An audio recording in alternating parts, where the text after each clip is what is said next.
I truly believe you have two lives when it comes to building successful, healthy relationships. The one you live independently and the one you're building together with your partner. But due to the romanticization of toxic relationships in pop culture defining shows such as Gossip Girl, many of us young girls are influenced into believing that what we see on our screen is normal and how we deserve to be treated IRL, which is far from the truth. And since Gossip Girl is back on Netflix and everybody's been binging it again, including me for the fourth time, I thought I'd do a deep dive into the characters, specifically how the relationship between Blair Waldorf and Chuck Bass is anything but romantic, as well as how Dan Humphrey treats Vanessa Abrams during their relationship, and the lessons we can extract from these toxic relationships so that we can avoid them for ourselves in real life. Welcome back to Becoming DISScomfortable, a Gen Z podcast where we discuss stepping into your light to become the best version of yourself. I'm your host Lyla, and let's get into it. Disclaimer, this video will contain spoilers from Gossip Girl, so if you haven't finished the show, beware. Let's talk about how Dan Humphrey gets away with treating Vanessa like shit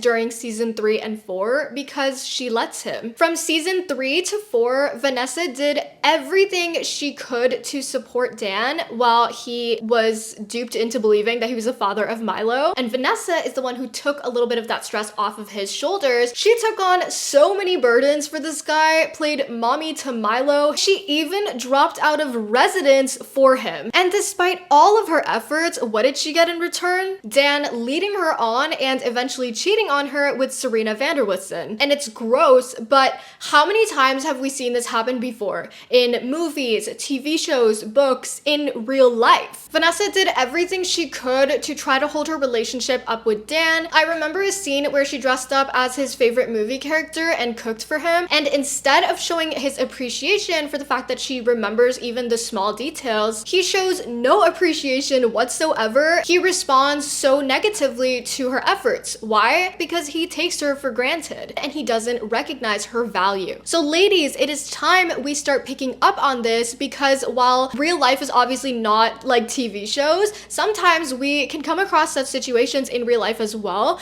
and it's not pretty. It's not pretty when you're on the receiving end of it. There is nothing sexy about losing yourself for a man. The reality is nobody wants someone who is boring, predictable, and has no life of their own, who is ready to drop everything for you, not out of love, but because there is something inside of them that feels that they are not good enough for you, and therefore they feel the need to go out of their way to earn that respect, that love from you, something that they will never get because the person they're trying to get this from is not actually capable of providing that for them. If you become so absorbed in your partner's life to the point where you unnecessarily begin taking on and shouldering their burdens or their responsibilities to try to be nice or win them over, or because you think that it'll make them like you more, chances are that this will not work and they'll be able to see right through. Vanessa dropping literally everything for Dan, even giving up on her education, especially when he doesn't deserve it, only ended up hurting her in the process. And even before that, I think hobbies and having your own life is a sign of independence,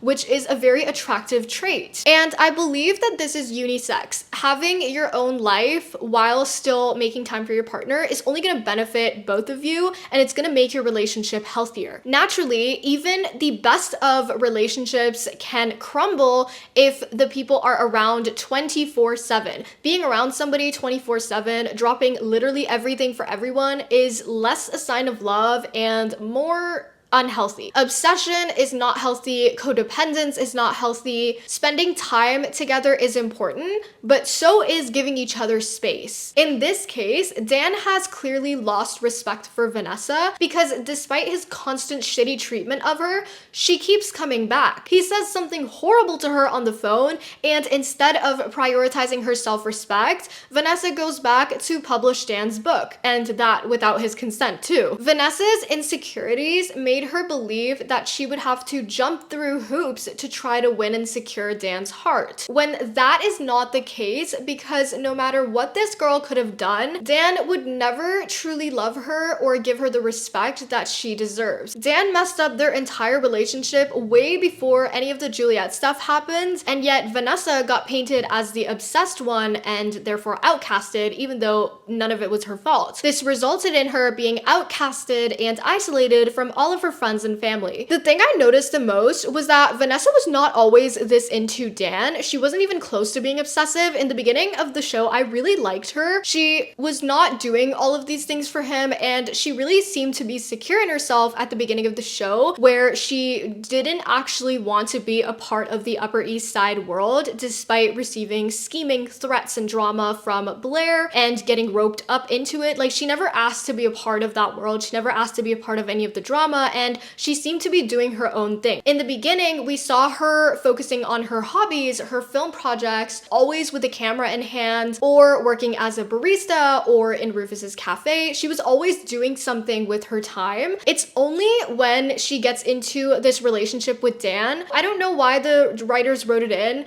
I guess they just wanted drama. I think that's why they ruined Vanessa's character as a whole, even though she could have been a really good character with a really nice development. I think they also ruined Vanessa's character because she was better out of all of them before all of the drama. Everything in this show is for drama, which makes me feel a little bit silly for analyzing it, but I think there are some important lessons to be learned here, especially since I've seen this happen in real life. So many times when people get into a relationship with somebody, they kind of become codependent. You know, they start going out less, hanging out with their friends less. They become a little bit more isolated with this one person. They stop working out. A lot of people gain weight, and that's totally normal. Like, gaining weight is not necessarily a bad thing, but when people stop prioritizing themselves when they're in a relationship, that is when it becomes problematic. It is during this relationship where Vanessa began to go out of her way unnecessarily for Dan, and an insecurity begins to form as she tries to cling on to him as he gets closer to Serena. In hindsight, we see that her suspicions were correct. Dan acted like a complete loser in the relationship, cheated on her, and was always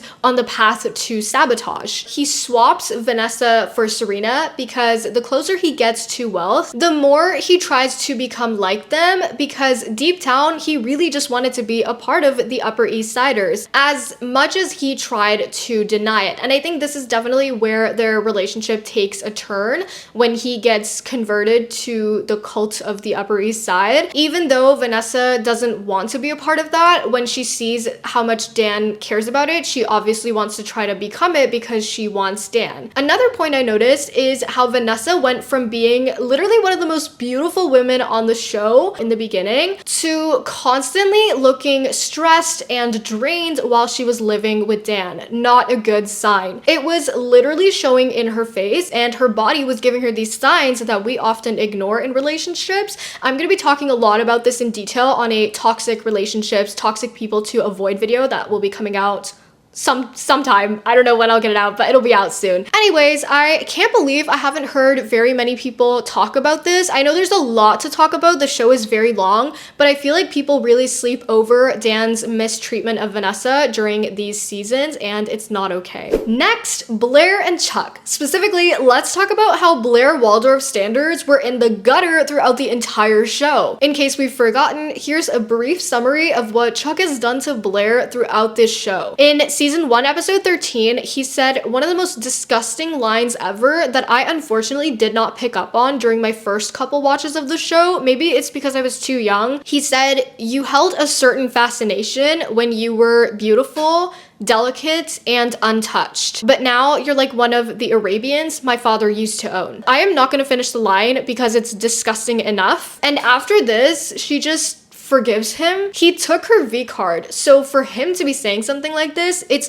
very clear he's alluding to like purity culture of how she was wanted and had this allure as a virgin, but the minute the novelty of it wore off, like that's it. He literally dehumanizes her and admits to using her. It is so gross, and no amount of character development can ever make up for this trash. Chuck also sold Blair for a hotel. He treats Blair like property to let a business deal fall through the easiest way. He is a man. He is a billionaire, and he is so much more wealthy compared to Jack. If he wanted to, he could have used his brain and come up with multiple different ways to get his hotel back without using his girlfriend. But nope. Instead, he resorts to this method because he actually doesn't give an F about hurting Blair. And I know some of y'all will say, well, he apologized later. Tell me how a simple verbal apology can ever make up for something like this. I'd say this is nearly as badass, if not worse, than him cheating on her. Oh, and did we forget that Chuck has slept with nearly all of Manhattan? Anytime something goes wrong between the two of them, he resorts to hiring and sleeping with people. I find it so strange that Blair doesn't even appear to be remotely turned off by this. It's so clear that this show was written from a misogynistic and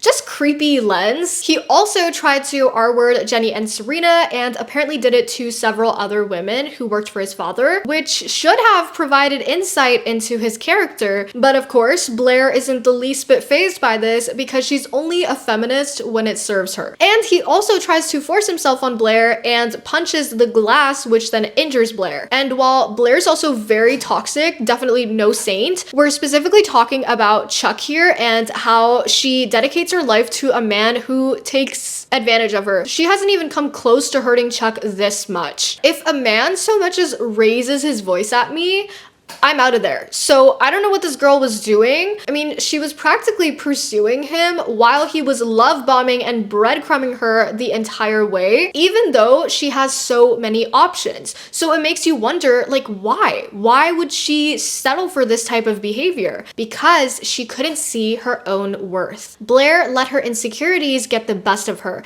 And this is why developing a strong self-concept and self-worth is so crucial. And we're gonna be talking about this a lot more in the next coming episodes, but it can literally help you make or break your love life, your friendships, your relationships, and avoid you from getting manipulated or being taken advantage of, as we see keeps on happening to Blair throughout the show. Look, I love Blair Waldorf's outfits. I think they're absolutely iconic, but she is anything but the epitome of an empowered woman. She is not my inspiration, and I think she sets a very poor standard for young women when it comes to relationships. Another thing to note is preceding the Chuck selling Blair for a hotel event, Blair gets really focused on hearing Chuck say I love you to her, on his words, which don't really mean anything on their own, instead of assessing his actions and behavior towards her, which will actually tell her if he loves her or not. We see Blair's regressive development going from an ambitious young woman with goals and dreams to this boy crazy girl that tethers her worth to a man who continuously hurts her, while she also strings along Dan and Louis because why not? Despite being a billionaire, Chuck got dumped by both Raina and Eva because they saw right through him. Blair was too toxic herself to be able to call these things out in him,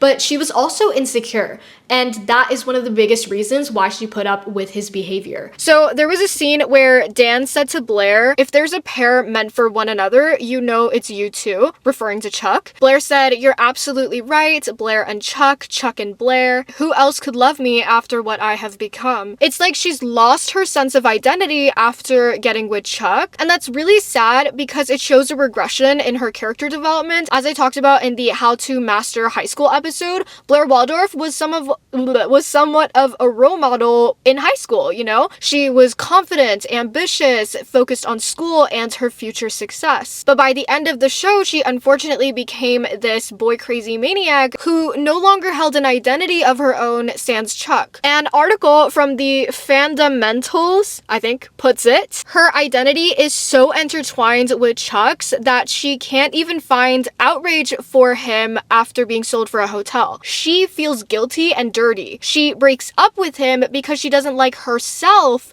when she's with him. She's afraid of the lengths that she will go for him, but she's not afraid of him. She's not mad at him. This speaks volumes of the way Blair perceives herself. She is the one who is terrible in her mind. She and Chuck belong together because who else could love her? Take a look at this scene. We do belong together. We're both sick and twisted. We're incredibly fortunate to have even found each other. At least we won't be lonely in hell. So there are also these two mirror scenes where on the one hand, Nate is supposed to meet Blair, but he doesn't in the earlier seasons. And then Chuck ends up coming in and giving her a necklace. And then there's also a second scene in the later seasons that mirrors that first one. The idea being conveyed here is that nobody else loves you, so you might as well take this material love. In both of these moments, Chuck is seen giving her a necklace. And during these moments, Chuck takes advantage of Blair's vulnerability by laying claim to her via material things. These moments further reinforce that idea of being unlovable in Blair's head, and it comes up to bite her again in other relationships that she has. I think a big part of Blair's insecurities stem from her mommy issues, which stem from her parents neglecting her during her childhood. As an article from Psych Central says, insecure attachment styles can develop as a result of poor parenting. Research indicates that attachment in childhood affects the development of familial, social, and romantic relationships later in life. And this is why the lesson here is that it is so important to work on yourself before blindly jumping into a relationship, especially if you're somebody who had a difficult childhood or has experienced other hardships in life. If you do not heal the parts of you that feel broken or require more stability, you open the door to malicious people like this who like to prey upon your insecurities. I'm going to be talking a lot more about this stuff over the next couple of months, but do let me know, do you guys enjoy these pop culture video essay style episodes that are kind of like analyzing shows, famous TV characters, and are there any other characters out there that you would like to see an analysis on? My content is not primarily about video essays, but I'd be more than happy to make an exception for this. Let me know in the comments if you enjoyed this video, and if you like book reviews, wellness, and self-improvement, and also want to see my vlogs in Toronto as a college student, you can check out my vlog channel. It'll be in the description. Remember, ladies, stay smart, hot, and know your worth. I will see you in the next episode.